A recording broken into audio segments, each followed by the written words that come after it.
There were many involved in 9/11. The Pentagon, the executive branch, and the CIA, and several people with prior knowledge were heavily invested and made small fortunes when thousands were murdered that day by their own government. And then there was Israel. The dancing Israelis who posed for pictures in front of the burning towers told the FBI that Israel now has hope that the world will understand us. The news media caught the same sentiment from a smiling Israeli girl on 9/11. Well, big catastrophe, and I'm Israeli, and I hope that now people understand what we have to deal with, the kind of people that we're dealing with on a day-to-day basis.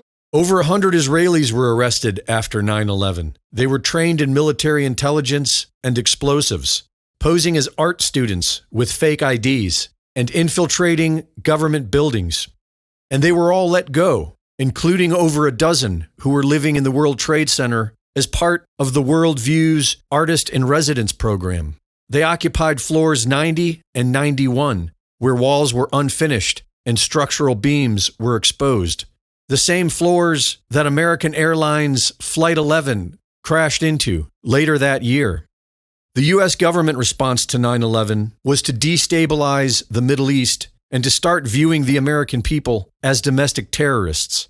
This is known as a false flag and often involves a government being complicit in the murder of its own people and then blaming it on an enemy as an excuse to justify war.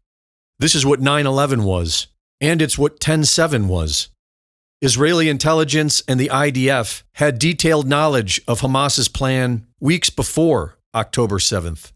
IDF units were moved from Gaza, where the attack occurred, just days before the attack. Israel's state-of-the-art surveillance system somehow didn't work that day, and hours went by before a proper military response.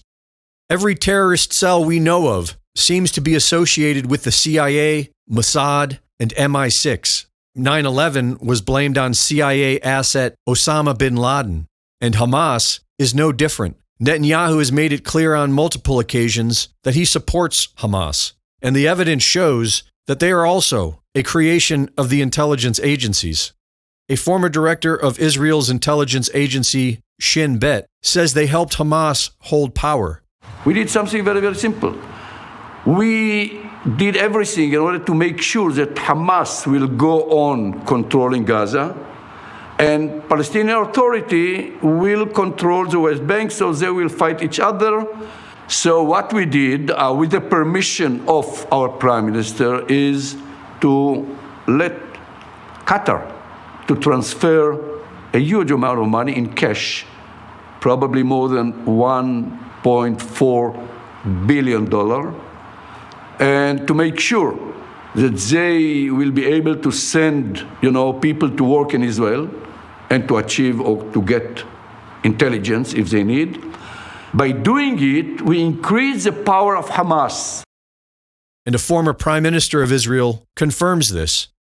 So are you saying Benjamin Netanyahu deliberately boosted Hamas to try to prevent a Palestinian state? Yeah, sure. He deliberately and systematically even told, is on record, whoever wants to avoid the threat of a two-state solution has to support my policy of paying protection money to the Hamas.